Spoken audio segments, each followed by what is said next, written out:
Gold, trusted gold buyers. మీరు తాకట్టు పెట్టిన బంగారాన్ని విడిపించి ఈ రోజు ఉన్న మార్కెట్ ధరకు కొనబడను.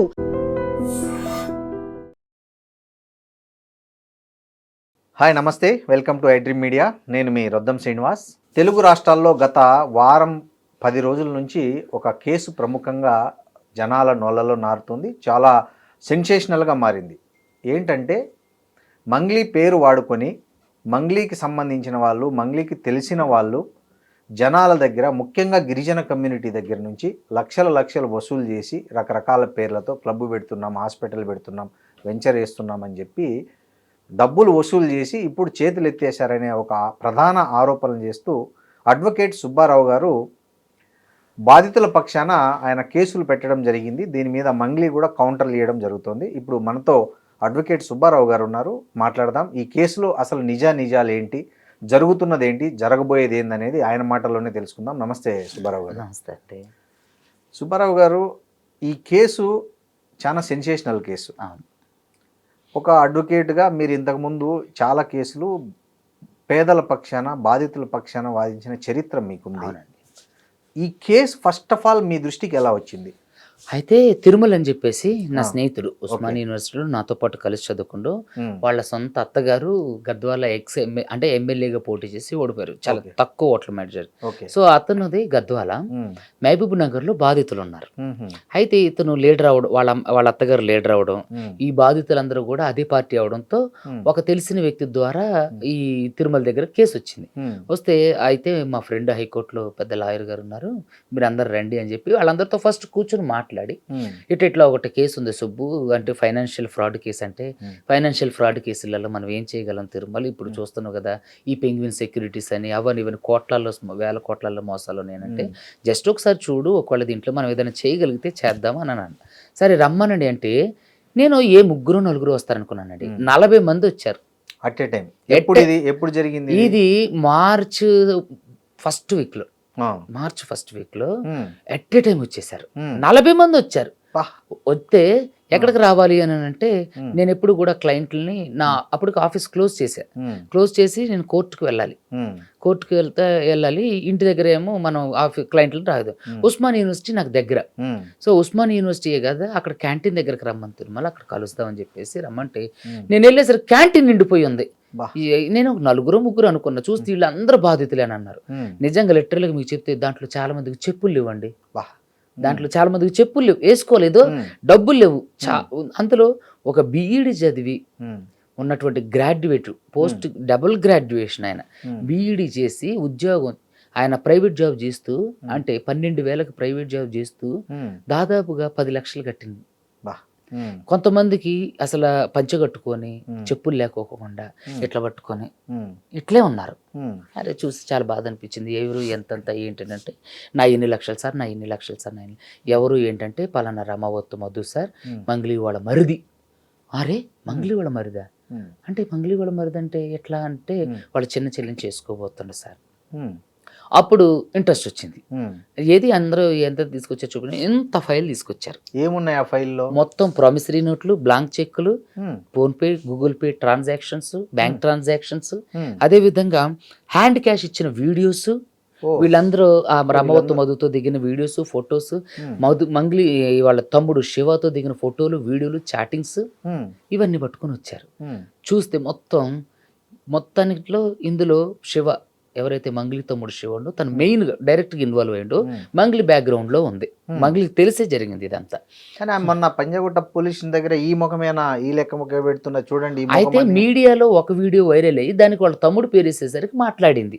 మరి వాళ్ళ తమ్ముడు ప్రధాన నిందితుడు రమవత్తు మధుతోని దిగిన ఫోటోలు, వీడియోలు, తర్వాత బాధితులతో ట్రావెల్ చేసిన ఫోటోలు, తర్వాత చాటింగ్ పంపిస్తాయి. మరి దాని మీద స్పందించలేదు ఎందుకు ఆవిడ కదా?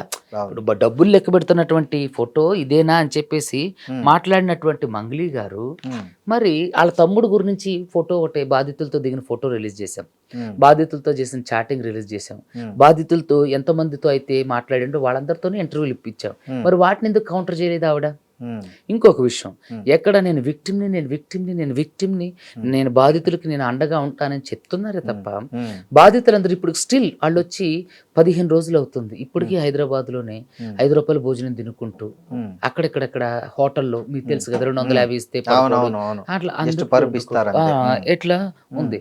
మరి అలాంటప్పుడు ఎందుకని ఆవిడ అక్కడికి వచ్చి వాళ్ళ తరపున రావట్లేదు మాట్లాడడానికి, బాధితుల తరపున? ఇప్పుడు ఈ విషయం మీ దృష్టికి వచ్చింది, మీకు తెలుసు చట్టానికి ఏం కావాలో ఆధారాలు అవన్నీ మీరు వెరిఫై చేసుకున్నాకే మీరు ఈ కేసులోకి ఇన్వాల్వ్ అయ్యారా? అవునండి, ఇవన్నీ అన్ని తెలుసుకున్నాక ఏమండి ఇందులో ఒక్కటే క్వశ్చన్, ప్రధాన నిందితుడు రమవత్తు మధు డే 1 రోజు నేను ఒక మ్యూజిక్ డైరెక్టర్ గారి ద్వారా అసలు మీ పాత్ర ఉందా లేదా తెలుసుకొని ఇందులో ఒకవేళ మీ పాత్ర లేకపోతే దీని నుంచి మిమ్మల్ని కాపాడడానికి నేను ఏం చేయగలను మాట్లాడడానికి ఆవిడకి ఫోన్ చేసినప్పుడు చాలా వల్గర్ గా మాట్లాడింది. వాళ్ళ తమ్ముడు కూడా డైరెక్టర్ కూడా చెప్పారు ఇంటర్వ్యూలో, వేరే వాళ్ళు మ్యూజిక్ డైరెక్టర్ గారు ఏంటండి వేణుగుడుగులా గారు చెప్పారు, ఆవిడ కూడా పంజాగుట్ట పోలీస్ స్టేషన్ ఇంటర్వ్యూలో చెప్పింది. అవునండి, నేను మీ మీద కేసు పెడతానంటే ఎవరు మంచిగా మాట్లాడతారండి అని చెప్పేసాను. అంటే ఆవిడ వల్గర్గా మాట్లాడింది, అర్థమైపోయింది. వల్గర్గా మాట్లాడింది, వాళ్ళ తమ్ముడితో తీసుకుని ఆడితో కూడా వల్గర్గా మాట్లాడించింది. ప్రధాన నిందితుడు రమవత్తు మధుని కూడా ఫోన్లోకి కలిపి వెళ్ళి సార్ని కలిసి దీన్ని ఏంటో మాట్లాడు అని అన్నాను. అన్న తర్వాత వీళ్ళు వల్గర్గా మాట్లాడుతుంటే ఇదేదో విషయం, అసలు వీళ్ళు ఏంటి మర్యాద తెలిసిన మనుషుల్లాగా లేరని. మీరు అది రికార్డ్ చేశారా మీ ఫోన్ లో వాళ్ళు మాట్లాడింది? ఏమండి ఆడియో కాల్ నేను రికార్డ్ చేసే అలవాట్లు నాకు లేవు. ఇంకోటి నేను అడ్వకేట్ ని, నేను రికార్డ్ చేయాల్సిన అవసరం ఉంది. మనం ఆన్ బిహాఫ్ ఆఫ్ క్లయింట్స్. మీరు అక్కడ 10 లక్షలు డిమాండ్ చేశారు డబ్బులు అనే ఒక క్వశ్చన్ అక్కడ రైజ్ అయింది. నిజంగానే మీరు ఆ 10 లక్షలు డిమాండ్ చేశారా? చూడండి, మంగళి గారిని కలిసింది నేను ఒక్కసారి పూజారి నాగేశ్వర గారి ఆఫీస్కి. అది కూడా ఆవిడ పిలిపిస్తేనే నేను వెళ్ళా. వేణుగుడుగులా గారుతో కూడా ఆవిడే పిలిపిస్తేనే నేను వెళ్ళా. వెళ్ళినప్పుడు వేణుగుడుగులా గారు ఉన్నారు, పూజారి నాగేశ్వర గారు ఉన్నారు, సురేష్ బొబ్బిలి గారు ఉన్నారు, నేనున్నా, మంగళి ఇంకొక ఆయన ఉన్నారు. మరి వేణు గారికి ఇంటర్వ్యూ చేసినప్పుడు మరి వేణు గారు చెప్పాలిగా, పలానా సుబ్బు అడ్వకేట్ 10 లక్షలు. వాళ్ళైతే ఎవరు చెప్పట్లేదు, బట్ మీరు అడిగారని కూడా చెప్పట్లేదు. వాళ్ళ ఇంటర్వ్యూలో అయితే వాళ్ళు క్లియర్ గా ఏం చెప్తున్నారు, ఆయన కేవలము దీంట్లో ఈమె పాత్ర ఉందా లేదా అని ఒక కన్ఫర్మేషన్ కోసం అతను ఒక ప్రయత్నం చేశాడు తప్ప అతను మాకు తెలిసి ఎక్కడ డబ్బులు డిమాండ్ చేయలేదనే విషయం వాళ్ళు క్లియర్ గా చెప్పారు. అంటే ఇప్పుడు ఎవరు అబద్ధం ఆడుతున్నట్టు? తర్వాత అడ్వకేట్ సుబ్బు నన్ను మానసికంగా వేధించిండు అని ఎక్కడ అంటే ఇప్పుడు ఆన్ బిహాఫ్ ఆఫ్ క్లయింట్స్ తరపున వేసేవాళ్ళు కూడా ఎవరైతే నిజంగా నిందితులు ఉన్నారో వాళ్ళు కూడా మా మీద కేసు లేని మానసికంగా బాధపడతారు. అంటే ఇక న్యాయ వ్యవస్థ బ్రతుకుంటుంది. ఇక అట్లా ఏంటంటే దీంట్లో కూడా మంగళి గారి అడ్వకేట్ ఇచ్చినటువంటి సలహా ఇది, ఆయన కేసు పెట్టిండు, మీరు కౌంటర్ కేసు పెట్టండి, పెడితే ఇది వీగిపోవడానికి అవకాశం ఉంది అని. ఎంత అవుతుంది, ఇంత రోడ్డు మీదకి అవుతుంది, ఇంత బడ్జెట్ లోకి వచ్చేస్తాను వాళ్ళు అనుకోలే. అవును, బాధితులు ఉన్నారు. ఇప్పుడు నేను దీంట్లో ఇంకో ట్విస్ట్ అండి, ఇప్పుడు మీరు పంజాగుట్ట పోలీసులు ఎప్పుడు ఎఫ్ఐఆర్ ఈ బాధితుల తరఫున మీరు కేసు ఫైల్ చేశారా? నన్ను బెదిరించారు. అక్కడికి వెళ్ళిన తర్వాత ఏమైందంటే ఇదంతా ఎట్లో పోతుంది, వాళ్ళ తమ్ముడితో బూతులు మాట్లాడించి ఏం బూతులు మాట్లాడించి చేస్తే నేను అక్కడ నుంచి వెళ్ళిపోవడానికి ప్రయత్నం చేస్తే బయటకు వచ్చి మళ్ళీ కెమెరా లేని దగ్గర అంటే లిఫ్ట్ దగ్గర పక్కకు వచ్చి అరే అంటే ఇక బూతులతో మాట్లాడుతూ వాళ్ళ తమ్ముడితో కూడా మాట్లాడిస్తే నేను ట్రక్తో గుద్ది చంపించేద్దాం రాదని మాట్లాడుతుంటే గొడవ అవుతుందేమో అని చెప్పేసి మా తిరుమలని రవ్వన్ అని ఇద్దరు ఉన్నారు, అది మా ఫ్రెండ్ తిరుమల. నేను ఆ రోజు బాధితులు తీసుకుని వెళ్ళాను, మళ్ళీ 8 మంది బాధితులను తీసుకుని వెళ్ళా. ఆ రోజు ఒక ప్రముఖ ఛానల్ కి ఆయన ఆఫీస్ కింద ఇంటర్వ్యూ కూడా ఇచ్చి మాట్లాడి వచ్చేటప్పటికి ఇదేదో గొడవలాగా అవుతుందని చెప్పేసి వాళ్ళు నన్ను తీసుకెళ్ళటం, అక్కడ నుంచి పంజాగుట్ట పోలీస్ స్టేషన్కి వెళ్ళి కేసు పెట్టడం, అది 14 రోజులకి ఎఫ్ఐఆర్ అవడం. అంటే మీరు కేసు ఏమని పెట్టారు? మిమ్మల్ని బెదిరించారని పెట్టారా లేదా ఈ స్కామ్ గురించి పెట్టారా? నన్ను అంటే ఇట్లా కేసు గురించి మాట్లాడడానికి వెళ్తే ఇట్లా బెదిరించి ఇట్లా నన్ను చంపుతా, అది చేస్తా, ఇది చేస్తా, కేసు నుంచి తప్పుకో, మా పేర్లు తీసే అట్లా వీడియోలు తీసే అంటే ఫస్ట్ రోజు వీడియోలు తీసే అనేది ఇక్కడ ఎందుకు వచ్చిందంటే ఫస్ట్ రోజు నేను మాట్లాడింది అదే, మీకు ఈ నుంచి మాట్లాడదాం ఇట్లా వచ్చారు, సో మీ గురించి మీ పాత్ర ఉందా లేదా తెలుసుకున్నప్పుడు ఆవిడ యారగెంట్గా మాట్లాడాకి నేను ప్రెస్ మీట్ పెట్టి వీడియోలన్నీ వైరల్ అయ్యాక ఆవిడ వీళ్ళతో పిలిపించి ఆమె చేసిన ప్రధాన డిమాండ్లు ఏంటి, నా కేసులో నుంచి నన్ను మా తమ్ముడు తీసేయండి, మా మీద ఉన్నటువంటి వీడియోలు డిలీట్ చేయించేసేయండి అని అంతే. సరే మీరు దాంట్లో తప్పు చేయలేదన్నారు కదా, బాధితులకి తరపున మీరు రండి, ఆడి మీద ఎవరైతే ఇప్పుడు వీళ్ళు కంప్లైంట్ చేస్తున్నారో రమావత్ మధు మీద, భరత్ చౌహాన్ మీద, శైలజ చౌహాన్ మీద, తర్వాత ఇంకొక 2 ఉన్నారు, వాళ్ళ మీద మీరు కేసు పెట్టండి. అప్పుడు మీ తప్పు లేదని నమ్ముతుంటే ఆడెవడో నాకేం తెలుసండి, నేనెందుకు కేసు పెడతా, కేసు పెట్టిన పోలీస్ స్టేషన్ చుట్టూ ఎందుకు తిరుగుతా అంది.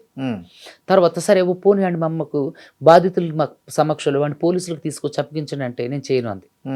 అంటే ఆ రోజు పోలీస్ స్టేషన్కి వెళ్ళడానికి ఇబ్బంది పడ్డ ఆవిడ మరి ఈరోజు పోలీస్ స్టేషన్ చుట్టూరు ఎందుకు తిరుగుతుంది?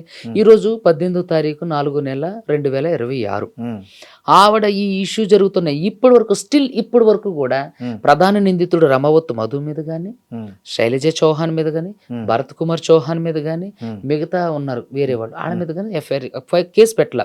మొన్న డీజీపీ గారికి కూడా హేమాకాంత్ రెడ్డి మీద నా మీదే ఇచ్చారు, మళ్ళీ సిపి సజ్జనార్ గారికి కూడా హేమాకాంత్ రెడ్డి గారి మీద నా మీదే ఇచ్చారు. అయితే నాకు తెలిసిన విషయం ఏంటంటే ఆల్రెడీ నువ్వు కేసు పెట్టినప్పుడు మళ్ళీ మా దగ్గరకు వస్తే ఇది ఎట్లా కేసు అయితే, ఆల్రెడీ నీకు జరిగిన అన్యాయాన్ని కేసు ఇచ్చినప్పుడు మళ్ళీ దీని మీద ఏం కేసు అవుతుంది అని చెప్పి పక్కకు పడేసింది బోగొట్ట. ఇచ్చింది తప్ప రమావత్ మధు మీద కానీ మిగతా అక్యూజుల మీద ఇవ్వలేదు. ఎందుకు ఇవ్వలేదు? ఇస్తే ఎవడ బయటపడుతుంది. ఎందుకంటే వీళ్ళతో వాళ్ళకి డైరెక్ట్ సంబంధాలు ఉన్నాయి. ఏం సంబంధాలు ఉన్నాయి మంగ్లీకి వీళ్ళతో? ఏం సంబంధాలు ఉన్నాయి? ఈ రమావత్ మధు అనేటోడు వాళ్ళ చెల్లిని పెళ్లి చేసుకోవడానికి అప్రోచ్ అయినప్పుడు అవన్నీ ఆమె కొట్టిపారేసింది కదా. ఎట్లా కొట్టిపారేస్తారా? ఇప్పుడు బాధితులు అబద్ధం చెప్తారా? వద్దిపట్ల తాండా, పలుగు తాండా, పియ్యేపల్లి, కొండమల్లేపల్లి, తర్వాత అక్కడ దేవరకొండ, నల్గొండ, ఈ ఇక్కడున్న తాండా ప్రజలందరూ అబద్ధం చెప్తారు. వాళ్ళందరికీ వీడు చెప్పింది కూడా అదే. అక్కడికి అక్కడ వాడు ఎవడైతే ప్రధాన నిందితుడు మధుగాడు ఉంటో వాళ్ళ ఇంటికి మంగ్లీ వెళ్ళేది.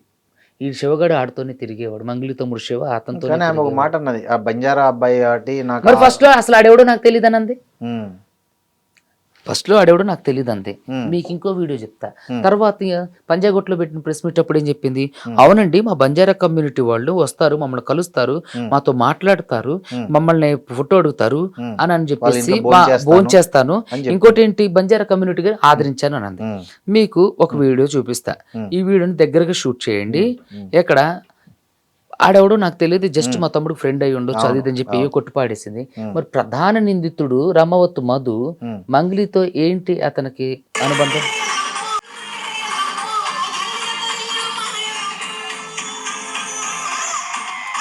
ప్రధాన నిందితుడు మధు ఉంటాడు పక్కన.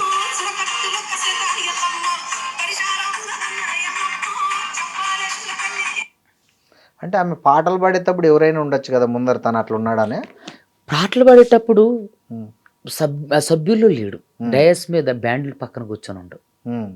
ఎవరు ఇప్పుడు రమావత్ మధు మీకు ఎవరో తెలియదు. అవును. ఇంకొక ఫోటో కూడా రమావత్ మధు వాళ్ళ ఇల్లు కన్స్ట్రక్షన్ జరిగేటప్పుడు వాళ్ళ చెల్లితో సహా మిగతా వాళ్ళతో వెళ్ళి తెల్లవారుజాము 4:30కి వెళ్ళి కలిసింది వాళ్ళ ఇంట్లో. మీ దగ్గర ఫోటో మీడియాకి కూడా ఇచ్చి ఇప్పుడు మీకు కూడా ఇస్తా. ఇప్పుడు ఈ వీడియో ఆ ఫోటో మీకు ఇస్తా.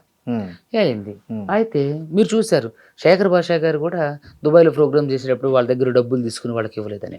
ఏంటంటే ఈవిడకి అబద్ధాలు చెప్పడం, మోసాలు చేయడం చాలా పరిపాటిగా అలవాటు అయిపోయింది. ఆమె అన్నది కదా, నాకు పాటల నుంచి యూట్యూబ్ నుంచి ఇంత ఫుల్ బిజీ ఆర్టిస్ట్ నేను, నాకు ఇంత డబ్బులు వస్తుంది, నాకు ఏం అవసరం ఉంటుంది, నేను వ్యక్తిత్వానికి ప్రాధాన్యత ఇస్తా అన్నారుగా. వ్యక్తిత్వానికి ప్రాధాన్యత ఇచ్చే మంగ్లీ గారు ఎందుకు వట్టి అబద్ధాలు సుబ్బు అడ్వకేట్ మీద చేస్తున్నారు? నా మీద అబద్ధాలు చెప్తున్నారు అంటుంది. నేను అన్ని ఆధారాలు ఇచ్చా కదా, ఇప్పుడు కూడా ఒక వీడియో చూపించా. మరి అడ్వకేట్ సుబ్బు మీద ఎగెన్స్ట్ ఒక్క ఆధారం అని ఎందుకు చూపించలేకపోతున్నారు? ఇప్పుడు కూడా ఓపెన్ ఛాలెంజ్ చేస్తున్నా, ఓపెన్ గా నేను బాధితులందరినీ తీసుకొని వస్తా. మీరు రమావత్ మధు మీద, భరత్ కుమార్ చౌహాన్ మీద, శైలజ చౌహాన్ మీద, ఇంకా చాలా మంది ఉన్నారు, వాళ్ళ మీద మీ పేరు చెప్పి చేసిన వ్యాపారం చేసి డబ్బులు వసూలు చేసిన వాళ్ళ తమ్ముడు శివ మీద కేసు పెట్టమనంటే ఆవిడ తప్పు లేదని నేను ఒప్పుకుంటా. పెట్టదు, పెడితే అసలు విషయం బయటకు వస్తుంది. ఇంకొక విషయం ఏంటంటే ఈ సిఐడి పోలీస్ వాళ్ళు మధు అకౌంట్ ఎన్ని అకౌంట్లు ఉంటాయి అన్ని అకౌంట్లు, మధు వాళ్ళ కుటుంబీకుల అకౌంట్లు, తర్వాత మంగ్లీ కుటుంబీకుల అకౌంట్, మంగ్లీ అకౌంట్ని ఒక సంవత్సరం లేదా 2 సంవత్సరాల నుంచి స్టేట్మెంట్లు తీయాలి. అదేవిధంగా మంగ్లీ గారిది, అదేవిధంగా ఈ రమావత్ మధుది, భరత్ కుమార్ చౌహాన్ది, శైలజ చౌహాన్, మిగతా వీళ్ళకి కూడా ఫోన్ కాల్స్, ఆడియో కాల్స్ ఆవిడ స్వచ్ఛందంగా వచ్చి చూపించాలి, లేదంటే పర్మిషన్ ఇవ్వాలి, తీసుకోండి నాకు ఎటువంటి అభ్యంతరం లేదని తెలిసిపోద్ది. జనరల్గా ఎఫ్ఐఆర్ వచ్చినప్పుడు వాళ్ళు సిడిఆర్ తీస్తారు కదా. సిడిఆర్ ఎన్ని రోజులు తీస్తారు చెప్పండి? కనీసం ఒక 6 నెలలు తీసినా తీయాలి అంటున్నా, తీస్తే బయటపడుతుంది కదా. సో ఇంకో కొత్త ఇన్ఫర్మేషన్ ఏంటంటే ఒక వ్యక్తి దగ్గర నుంచి, అంటే మధు దగ్గర నుంచి ఆవిడకి ట్రాన్సాక్షన్స్ అయిన వివరాలు కూడా ఉన్నాయని చెప్తుండ్రు. అది రావాలి. ఇవన్నీ కూడా అంటే ఆమె ఒక సెలబ్రిటీ, దీన్ని ప్రమోట్ చేయడానికి తనకి ఏమన్నా ఇచ్చారేమో బహుశా అట్లా. ఏమండి బ్యాంక్ అకౌంట్ లో అప్పుడిప్పుడు ఇప్పుడు ఎట్లా ప్రమోట్ చేస్తారండి? అంటే ఈ మధ్య కాదా, పాతవి. ఓకే. సో ఇప్పుడు ఈ మధ్యలో వేస్తే మళ్ళీ ఆవిడ తిరిగి ఆ అకౌంట్ కిందకి డబ్బులు కొడుతుంది కదా. అయితే నేను ఏమంటానంటే నేను అదే చెప్తున్నా, ఇప్పుడు మంగ్లీ గారికి సంబంధించినంత వరకు ఆవిడ చేస్తున్నటువంటి అలిగేషన్స్ ఇవన్నీ కూడా నిరూపించుకోమనండి. ఆమె మిమ్మల్ని అదే అంటుంది కదా, నా ప్రమేయం ఉన్నట్లు మీరు నిరూపించండి. నిరూపించాం కదా వాళ్ళతో. ఇప్పుడు ఆవిడ వాళ్ళ తమ్ముడు ఏం చేస్తాడు, బాధితులతో వాళ్ళ తమ్ముడు ఏం చేస్తాడు, ప్రధాన నిందితుడితో వాళ్ళ తమ్ముడు ఏం చేస్తాడు, మంగ్లీతో ప్రధాన నిందితుడు ఎందుకు తిరుగుతుండు, ఎందుకుండు, మంగ్లీ ప్రధాన నిందితుడి ఇంటికి ఎందుకు వెళ్ళింది, ఓకే అన్నం తినటానికే వెళ్ళింది. మరి మీ పేరు చెప్పి మీకేం తెలియదు, మరి మీ పేరు చెప్పి ఇట్లా 100 కోట్ల స్కామ్ 100 మంది దగ్గర నుంచి చేస్తారు, ఒక్కడన్నా మీకు ఇన్ఫర్మేషన్ ఇచ్చి ఉండడా, మీకు తెలిసి ఉండదా? వాళ్ళ తమ్ముడైనా చెప్పండొచ్చు కదా. వాళ్ళ తమ్ముడే ఉండు, వాళ్ళ తమ్ముడు చేసే వ్యవహారం ఏంటో తెలీదా? సో ఇదంతా ఏంటంటే జనాల్ని మభ్యపెట్టే వ్యవహారం. ఇప్పటికైనా సరే ఆవిడ తప్పు లేకపోతే నేను ఒప్పుకుంటా, ఆవిడ తప్పు లేకపోతే ఫెయిర్గా వాళ్ళందరి మీద కేసులు పెట్టి ఆ అకౌంట్లో ఉన్న డబ్బులన్నీ కూడా రికవరీ చేయించి బాధితులకి ఇవ్వమనండి. నేను బహిరంగ క్షమాపణ చేయాల్సింది పోలీసులు కదా. ఈవిడ తలుచుకుంటే చేయగలదు. ఇప్పుడు ఒక స్క్రిప్ట్ ఇచ్చి ఒక దూరంగా ఒక రూమ్లో కూర్చోబెట్టించి ఎవరికి తెలియకోకుండా ఒక ఇంటర్వ్యూ అది ఒక వీడియో తీసి రిలీజ్ చేసి పంపించి ఏదో ఒక ఛానల్కి, అది వాళ్ళ అనుకూలమైనటువంటి ఒక ఛానల్కి ఇంటర్వ్యూ ఇచ్చినటువంటి వాళ్ళు, ధైర్యం లేనటువంటి వాళ్ళు బహిరంగంగా ప్రెస్ మీట్ పెట్టమనండి. ధైర్యంగా వచ్చి ప్రెస్ మీట్ పెట్ట. ఇప్పుడు మధు అంటే అరెస్ట్ అయ్యండు, మిగతా వాళ్ళు వచ్చి ధైర్యంగా ప్రెస్ మీట్ పెట్టమనండి. మధు అరెస్ట్ అయ్యాడా? అరెస్ట్ అయ్యండు, సిఐడి వాళ్ళు అరెస్ట్ చేశారు. ఎప్పుడు? నిన్నో మొన్న అయ్యిండని చెప్పి. కానీ అతను ఒక వీడియో రిలీజ్ అయింది, అతను ఈ ఎవరైతే మీ హిమకాంత్ రెడ్డి ఇంకొక లేడీ గురించి వాళ్ళందరూ ఇది అని చెప్పి ఆయన ఒక వీడియో రిలీజ్ చేశారు, చూసారా మీరు? చూసానండి. సో దాని గురించి నేను ఏమంటానంటే ఇప్పుడు బ్యాంక్ ట్రాన్సాక్షన్ జరగడానికి ఆధారాలు ఉన్నప్పుడు వాళ్ళ మధ్య జరిగిందంటానికి తప్పు జరిగిందంటానికి ఒక ఆధారం చూపించమనండి. వాళ్ళంతా బాధితులు. హిమకాంత్ రెడ్డి డే 1 నుంచి ఫైట్ చేస్తున్నటువంటి వ్యక్తి. సరిత అనే ఆవిడ పాపం ఆవిడ తినక ఆవిడ చూసారా ఏడుస్తుంది. వాళ్ళ ఆయన గారికి ఆమెకు ఒక కుటుంబం ఉంది కదా, ఇప్పుడు ఆమెకు ఒక కుటుంబం ఉంది కదా. ఈ ఎదవ, ఈ చిల్లర వెధవ, ఈ మోసగాడు ఆడి మీద 100 కేసులు ఉన్నటువంటి ఒక చిల్లర వెధవ ఒక ఏదో చెప్పిండి, దయచేసి ప్రజలు నమ్మకండి. ఇదంతా ఏంటంటే అసలు కేసుకి దానికి ఏంటి అప్రస్తుతం కదా. అది వాళ్ళ మధ్య అలాంటిది ఎందుకు ఉంటుందండి? ఆవిడెక్కడో కరీంనగర్, ఏందెక్కడో మహబూబ్ నగర్. సో డబ్బుల వరకే తప్ప ఎందుకు ఉంటుందండి? ఆవిడతో పాటు మరి మిగతా చాలా మంది ఆడవాళ్ళు పెట్టారు. ఆవిడ బలంగా ధైర్యంగా నిలబడి పోరాడుతుంది కాబట్టి ఆవిడని సైడ్ చేయాలి. ఆవిడ మీద ఏదో ఒక అలిగేషన్ చేస్తే ఆవిడ మీడియా ముందుకు రాదు, వాళ్ళ కుటుంబీకులు రానివ్వరు. సో కేసు వీగిపోకుంటూ వస్తుంది అని చెప్పి చేస్తున్నారు. కానీ ఆవిడ చాలా స్ట్రాంగ్గా నిలబడింది. ఆవిడ మీద కేసు కూడా నిన్న పెట్టమైంది, అది ఎఫ్ఐఆర్ అయ్యే పనిలో కూడా ఉంది. సో ఇక్కడ నేనేమంటానంటే మంగ్లీ గారు చేయగలరు. ఒక స్క్రిప్ట్ ఇచ్చి వాడితో ఒక స్క్రిప్ట్ చదివించి ఒక రూమ్లో కూర్చోబెట్టించి చిన్నపిల్లలా చేయకండి. జనం చూసి నవ్వుతున్నారు, అందరికీ తెలుసు మీరు ఏం చేస్తున్నారు అనేది. సో కాబట్టి బహిరంగంగా రమ్మనండి, బహిరంగ చర్చకు సిద్ధమా అని అడగండి. నేను వస్తా బాధ్యతలు తీసుకుని, ఆవిడ రమ్మనండి వాళ్ళందరిని తీసుకుని. ఇదంతా ఏంటంటే బుల్షిట్ థింగ్స్ కావాలని. సుబ్బారావు గారు, మీరు ఒక అడ్వకేట్గా ఇప్పుడు ఈ కేసు ఏ స్టేజ్లో ఉందండి?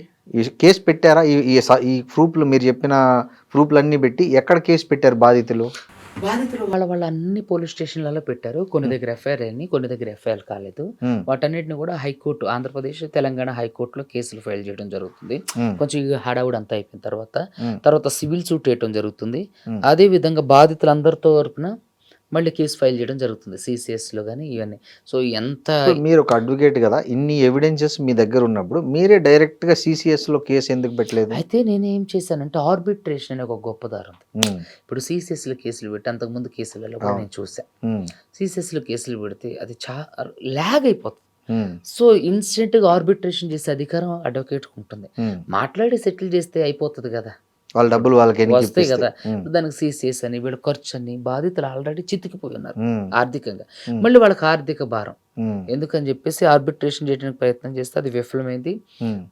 ఆ విఫలం అవ్వడం ఇట్లా బయటకు వచ్చింది. ఆ తర్వాత పోలీసులు ఇన్ఫ్లుయెన్స్ చేయటం ఇట్లా జరుపుకుంటూ వచ్చింది. మీకు ఒక కేంద్ర మంత్రి ఫోన్ చేసి బెదిరించాడా? కేంద్ర మంత్రి పేరు చెప్పి ఈవిడ బెదిరించింది. ఈవిడ బెదిరించింది, అంతేగాని కేంద్ర మంత్రి అయితే బెదిరించలేదు. నేనేమంటానంటే కేంద్ర మంత్రి ఎందుకు బెదిరిస్తారండి? ఏమని బెదిరించింది ఈమె కేంద్ర మంత్రి పేరు చెప్పి? నేను నేను ఆయన అడిగా, ఆయన పేరు వద్దు, ఉమ్. నేను ఆయన అడిగా. అందరికి తెలుసులేండి ఆ. కిషన్ రెడ్డి గారని. ఆ, ఏ- అదేలేండి, చెప్పండి. నేను చెప్పకూడదు. అయితే ఆయన నేను చెప్పానే, ఆయనకి మీరు గురించి చెప్పా, మీరెవరో తెలియదు అన్నారే, నువ్వు సారీ నువ్వెవరో తెలియదు అన్నారే, నువ్వు జూనియర్ అడ్వకేటా సీనియర్ అడ్వకేటా ఏంటి, నువ్వు చిన్న చిన్న ఇంటర్వ్యూలు చేసుకుంటూ ఉన్నావేంటి, నువ్వు శేఖర్ భాష లాంటి వాళ్ళతో ఇంటర్వ్యూ చేస్తావా? నేను ఆయన అడిగి నువ్వెవరో తెలియదు అన్నారే. ఓకే అమ్మా, నేను దేని గురించి మాట్లాడుతున్నా, నువ్వు దేని గురించి మాట్లాడు. అంటే ఆ కేంద్ర మంత్రిని ఏమే మీ గురించి ఎందుకు అడిగింది? అదే కదా అవసరం ఏంటి అంటే, ఒకవేళ తెలుసు అంటే ఈ కేసు నుంచి నన్ను తప్పించడానికి ప్రయత్నమా? సో ఎట్లా ఎన్నో దారులు ఇప్పటికీ కూడా ఆమె తప్పించుకోవటానికి అదొక దారి ఇదొక దారి అన్వేషిస్తూ ఇప్పటికీ కూడా జనాలకు దొరికిపోతూనే ఉంది. నేను మొన్న బాగా అడిగేసరికి ఏదో ఒక చిన్న వీడియో రిలీజ్ చేసింది. సురేష్ బొబ్బిలి గారు నా గడ్డం పట్టుకుని సార్ సార్ సార్ అంటే కేసు వద్దు సార్ అంటాడు. దాంట్లో నేను డబ్బులు అడిగినట్టు గానీ, డబ్బులు డిమాండ్ చేసినట్టు గానీ, మీరు డబ్బులు అడగలేదని ఆయనే స్పష్టంగా చెప్పారు. సురేష్ బొబ్బిలే చెప్పిండు. ఇంక వేణు ఉడుగులా గారు చెప్పారు. ఆ వీడియో ఏంటి, ఆ వీడియోలో ఏముంది? మీరు ఆర్బిట్రేషన్ చేయాలనుకున్నారు, ఆమె మంచిగా ముందుకు వచ్చి బాధితులకు ఇద్దాం లేండి అన్న, ఇది నా పేరు ఎట్లా వాడారో తెలియదు అంటే మీరు దాన్ని బాధితులకు ఏదో ఏమండి, దొంగతనం చేసిన తర్వాత కూడా వాడు తప్పించుకోవడానికి దారులు ఉంటాయి. ఈవిడకి తెలిసి జరగలేదు అంటుంది, తెలిసి జరిగిందని ప్రజలందరూ అంటున్నారు, ముఖ్యంగా బాధితులు చెప్తున్నారు. దాన్ని ఎంత సావధానంగా పరిష్కరించుకోవాలి. సో ఇంత ఉన్నాయండి, ఇంతలో ఇంత ఇవి బాధితులకి ఇచ్చేద్దాం, తీసుకెళ్లే బాధితులు ఇచ్చేద్దాం, తర్వాత వాడి దగ్గర నుంచి ముక్కుబిండి వసూలు చేపిద్దాం, నా పేరు వచ్చింది కాబట్టి, నా పేరు వాడుకొని చేశారు కాబట్టి నాకు బాధ్యత ఉంది కాబట్టి, సామాజిక బాధ్యత ఉంది కాబట్టి, నా పేరు వాడుకొని చేశారు కాబట్టి నేను చేస్తాను. వాడుకొని చేసిన వాళ్ళు ఈమెకు తెలుసు కాబట్టి ఈమె ఒక సామాజిక బాధ్యతగా తీసుకొని వాళ్ళను, అరే బాబు నా పేరు వాడారా, నా పేరు చెడగొట్టకండి, అదేదో తీసుకోండి, మీరు ఎంత వీలైతే అంత వాళ్ళకి రిటర్న్ చేసేయండి అంటే అయిపోతుంది. సో ఇలా చేసి ఆవిడ చాలా అప్రతిష్ట పాలైపోయింది. ఇంకా మిమ్మల్ని చాలా మంది బెదిరించారన్నారు. ఎవరు? ఇప్పుడు మనం ప్రస్తుతం ఉన్నటువంటి ఏరియాకి సంబంధించిన ఎమ్మెల్యే తండ్రి ఆయన, తర్వాత ఇప్పుడు ప్రెస్ మీట్ పెట్టినటువంటి విద్యార్థి ఉద్యమ నాయకుల్లో కొందరు, తర్వాత చెప్పండి పేర్లు పర్లేదు, వద్దులేండి, అడ్వకేట్ గా నేను అవన్నీ చెప్పకూడదు. ఎమ్మెల్యే తండ్రి ఏమని బెదిరించాడు మిమ్మల్ని? ఫోన్ చేసిండు, నేను ఎత్తలేదు, చాలా మందితో ఫోన్ చేయించింది. అక్కడి వరకు ఎందుకు, మంగ్లీని నాకు ఒక 20-30 సార్లు ఫోన్ చేస్తే నేను లిఫ్ట్ చేయలేదు, మీకు అది కూడా చూపిస్తా. ఎన్నోసార్లు ఫోన్ చేసి, సుబ్బు గారు సారీ అండి, నా మాట తీరి ఎంత అండి, ఇదిగోండి ఇది మంగ్లీ నంబరు, చూడండి ఎన్నిసార్లు ఫోన్ చేసింది, why are you calling me again and again, ఏంటి మీ ప్రాబ్లం అని అయినా సరే చూడండి ఎన్నిసార్లు చేసింది. మెసేజ్ చేయకుండా కాల్ చేసింది, మెసేజ్ చేసింది, సారీ అండి నా మాట తీరి అంత, మీరు బాధ అన్నప్పుడు ఇవన్నీ పట్టించుకోకండి అని మెసేజ్ చేసింది. కార్తీక్ కొడగండ్ల గారికి చేసి ఆయన నాకు ఫార్వర్డ్ చేసిండు. అయ్యో చాలా వ్యవహారం నడిచిందండి. ఏమని బెదిరించారు ఎమ్మెల్యే తండ్రి? ఫోన్ చేస్తే నేను లిఫ్ట్ చేయలేదు. తర్వాత విద్యార్థి ఉద్యమ నాయకులతో చేపించింది, ఉస్మానియా నుంచి, నేను చదువుకున్న ఉస్మానియా నుంచి, తర్వాత వాళ్ళ చెల్లి ఫోన్ నుంచి ఫోన్ చేసింది, లిఫ్ట్ చేయలే. కొంతమందితో ప్రముఖుల పేర్లు అయితే ఇంకా సెన్సిటివ్, వాళ్ళతో ఒకరితో చేయించింది, నేను లిఫ్ట్. ఎవరు ప్రముఖులు అంటే ఏ రంగానికి చెందిన వాళ్ళు చెప్పండి. అంటే నేను అనేది రాజకీయమా, సినిమా? రాజకీయానికి సంబంధించిన వాళ్ళు, సినిమాకు సంబంధించిన వాళ్ళు కూడా చేశారు, నేను ఎత్తలేదు. ఆఖరికి పూజారి నాగేశ్వర గారితో చేయించింది. ఈయన అడ్వకేట్, ఈయనకి ఎత్తకుండా ఎలా ఉంటాను నేను ఒక సాటి అడ్వకేట్ గా. ఏంటి సార్ అంటే, సుబ్బు ఏంటి పరిస్థితి ఇట్లా జరుగుతుందంటే, అవును సార్ అని మొత్తం కనుక్కున్నారు. ఆయన కూడా అంటారు ఏం ఇన్వాల్వ్మెంట్ ఉంది కానీ ఇవి ఓపెన్ అవ్వట్లేదు. మన వేణు ఉడుగులా గారు కూడా అన్నారు ఈ ఇన్వాల్వ్మెంట్ ఉంది తమ్ముడు, కానీ ఇవి ఓపెన్ అవ్వట్లేదు. ఓపెన్ ఏదో ఒకటి చేస్తేనే కదా మనం ఏదైనా మాట్లాడగలిగేదని కూడా అంటాం. ఆ మాట వేణు ఉడుగులా గారిని, పూజారి నాగేశ్వర గారు కూడా అడగండి, వాళ్ళు ఆర్బిట్రేషన్ చేస్తున్నారు. సురేష్ బొబ్బిలి గారు కూడా ఉన్నారు. ఆ రోజు పూజారి నాగేశ్వరరావు గారికి మీకు మధ్య ఆ రోజు మంగ్లీ కూడా అక్కడ ప్రెజెన్స్ లో ఉన్నారు కదా? అయ్యో 4 గంటలు ఏదైతే ప్రెస్ మీట్ పెట్టిన నెక్స్ట్ డే మధ్యాహ్నం 2:30 నుంచి సాయంత్రం 6:30 వరకు అక్కడే ఉంది. ఏం జరిగింది ప్రధానంగా? అదొకటి ఇదొకటి మాట్లాడుతున్నాం. నువ్వు డబ్బులు కట్టించు బాధితులకని నేను, ఆడెవడో నాకు తెలియదని ఆవిడ, తర్వాత వీళ్ళు నెగోషియేట్ చేయటం. అంటే నెగోషియేట్ అంటే చెప్పమ్మా నీ దగ్గర ఉంటే, నాకు అసలు ఆడెవడో తెలియదని. ఆడెవడో తెలియనప్పుడు ఇక చిన్న చిన్నగా ఆవిడ మొదటి రోజు ఇంటర్వ్యూ నుంచి నాతో మాట్లాడిన దగ్గర నుంచి ఈ రోజు వరకు కూడా అన్ని తప్పు తడక ఏదో అతుకులు బొంతలాగా అన్ని అల్లుకుంటూ వస్తుంది. కానీ వీటికి ఇది మ్యాచ్ అవ్వట్లేదు, ఎందుకంటే జరగలేదు. అది జరుగుంటే ప్రకృతి అవకాశం సహకరిస్తుంది. సో కాబట్టి ఇవన్నీ కూడా. ఇప్పుడు ఈ కేసు ప్రజెంట్ సిచ్యువేషన్ ఏంటంటే, ఇప్పుడు కొంతమంది యాంటిసిపేటరీ బెయిల్ తీసుకున్నారన్నారు, ఎట్లా వాళ్ళు ఎప్పుడు తీసుకున్నారు? లేదండి, యాంటిస్పెక్టరీ బెయిల్ తీసుకోలేదు. అప్పుడు వెంటనే రాదు. ఓకే. యాంటిస్పెక్టరీ అంటే జడ్జి గారు అంత త్వరగా ఏమి ఎవరు, మినిమం దానికి 2 months పడుతుంది. సో చూద్దాం. దీంట్లో అంటే ఈ కేసు ఇప్పుడు ప్రస్తుతం ఎక్కడుంది? సిఐడిలో ఉంది, అదే విధంగా హైకోర్టుకు కూడా వెళ్తుంది, అదే విధంగా సివిల్ సూట్లు కూడా మధు అనే సిఐడిలో ఎఫ్ఐఆర్ అయిందా? ఎఫ్ఐఆర్ అయిందండి. అందుకే అరెస్ట్ చేశారేమో. అవును. ఎవరెవరి మీద ఎఫ్ఐఆర్ అయిందండి సిఐడి? భరత్ చౌహాన్ మీద, మధు మీద, భరత్ చౌహాన్ మీద, శైలజ చౌహాన్ మీద, తర్వాత ఇంకొక ఇద్దరు ఉన్నారు. వాళ్ళ కొత్తగా ఆ బాధితులు నా దగ్గర లేరు. శివ లేడు, మంగ్లీ లేదు దీంట్లో. లేరు అంటే వీళ్ళు పటాన్ చెరువులు పెట్టారు. ఓకే. పటాన్ చెరువులు దగ్గర ఎవరు వసూలు చేసి మధుకి ఇచ్చేవాళ్ళు అంటే హేమాకాంత్ రెడ్డికి. సో హేమాకాంత్ రెడ్డి ఎవరికి ఇచ్చేవాడు? భరత్ చౌహాన్కి. హేమాకాంత్ రెడ్డితో ఎవరి దగ్గర ఉండి అడిగి పిచ్చి పెట్టిపించారు? మంగ్లీ వాళ్ళ తమ్ముడు శివ. సో హిమాకాంత్ రెడ్డి దగ్గర మంగ్లీ శివ తమ్ముడికి సంబంధించిన ట్రాన్సాక్షన్స్ కాదు వాళ్ళు, అదొక కుట్ర కాబట్టి వాళ్ళు మొదటి నుంచి వాళ్ళతో లేరు. డైరెక్ట్గా పెట్టమని చెప్పిండు, డైరెక్ట్గా బాధితులతో తిరిగిండు, బాధితులతో ఉండు. ఇంకొక విషయం ఏంటంటే ఇదే హేమాకాంత్ రెడ్డి కర్ణాటకలో మురళీ నాయక్ అని ఒక ఆయన చనిపోయిండు, ఆర్మీ జవాన్. ఆయన దగ్గరికి ఇవిడ కలవడానికి వెళ్ళేటప్పుడు ఇదే హేమాకాంత్ రెడ్డి 40,000కి ఫార్చునర్ కారు మాట్లాడి పంపించి చేసిండు. ఆ ఎవిడెన్స్ ఉంది, ఇవన్నీ ఉన్నాయి. ఏంటంటే ఇక్కడ హేమాకాంత్ రెడ్డిని కేసును డైవర్ట్ చేయడానికి, కేసును పక్కదో పట్టించడానికి అతని పేరు వాడుతున్నారు. చూపించమనండి, ఒక్క ఆధార ఫోటోలు కాదు చూపించాల్సింది. ఫోటోలు ఓకే మంచిది, ఫోటోలు ఎక్కడ డబ్బులు తీసుకుంటున్నట్టుగానా, డబ్బులు ఇస్తున్నట్టుగానా కాదు, అందరు కలిసి దిగుతున్నట్టుగా. అలాగే ఏదైనా ట్రాన్సాక్షన్ చూపించమనండి, అతని దగ్గర ఉన్నట్టు ఏదైనా ట్రాన్సాక్షన్ చూపించమనండి. బాధితులందరూ అతను తప్పు చేసిన వాడైతే బాధితులకు తెలియదా? మరి బాధితులు ఎందుకు అతను కూడా బాధితులు అంటాడు? అతను తప్పు చేసిన వాడైతే మొదటి నుంచి ఈ కేసులో ఎందుకు మనతో పాటు ఫైట్ చేస్తాడు కదా? సో కాబట్టి సో హిమాకాంత్ రెడ్డితో డైరెక్ట్ మంగ్లీ మాట్లాడి మురళీ నాయక్ శవం వచ్చినప్పుడు అక్కడ గోరంట్ల దగ్గరికి ఫార్చునర్ మాట్లాడింది ఇతనే. హేమాకాంత్ రెడ్డి మీరు ఆ ఫార్చునర్ కార్ ఓనర్ తో కూడా హేమాకాంత్ రెడ్డి మొన్న మాట్లాడి వీడియో రికార్డ్ చేసిండు, అది కూడా మీడియాకి రిలీజ్ చేస్తాం. సో మీ దగ్గర వీడియో లేదండి, ఇక్కడ లేదు. ఆ వాయిస్ రికార్డ్ అన్న లేదు, వీడియోనే ఉంది. ఈమె ఎందుకు హిమాకాంత్ రెడ్డితో కార్ బుక్ చేయించుకుంది ఫార్చునర్? హిమాకాంత్ రెడ్డి ఆవిడకి డైరెక్ట్ పరిచయం చేయలే, తర్వాత పరిచయం చేశారు. అంటే డైరెక్ట్ ఎప్పుడు పరిచయం చేయలే, కానీ వీళ్ళు వాళ్ళ రూమ్ కి వెళ్ళారు. హేమాకాంత్ రెడ్డి ఎవరు అడిగారు హిమాకాంత్ రెడ్డి ఈమెకు ఫార్చునర్ కార్? మధు అడిగితే హిమాకాంత్ రెడ్డి చేసి పెట్టాడు. ఓకే. ఆ 40,000 ఎవరు కట్టారు? హిమాకాంత్ రెడ్డి మధు ద్వారా కట్టించండు. ఇప్పుడు దీంట్లో హిమాకాంత్ రెడ్డి కూడా బాధితుడు అంటున్నారు మీరు. మరి ఇంత ఆమె ఈ టెక్నికల్ ఇష్యూస్ లో వాళ్ళు ఎక్కడ మీరే అంటున్నారు వాళ్ళు జాగ్రత్త పడుతూ వచ్చారు కాబట్టి ఎక్కడ వాళ్ళ తమ్ముడు గానీ ఆమె తమ్ముడు దొరికిపోయాడు. ఈమె దొరకదు కదా, మరి ఈ కేసు ఆమె మీద నిలబడుతుంది అంటే? ఎందుకు నిలబడుతూ? బాధితులు వాంగ్మూలం ముఖ్యం కదా. బాధితులతో ఈమె ఎక్కడ డైరెక్ట్ ఇన్వాల్వ్మెంట్ లేదు కదా. 8 మంది వెళ్ళారు, మంగ్లీ వాళ్ళ ఇంటికి వెళ్ళారు. ఆ వీడియోలో ఉన్నాయి. హేమాకాంత్ రెడ్డి మంగ్లీ వాళ్ళ ఇంట్లో మధు ఉండి భోజనం చేసి వీడియో కూడా రిలీజ్ చేసిండు.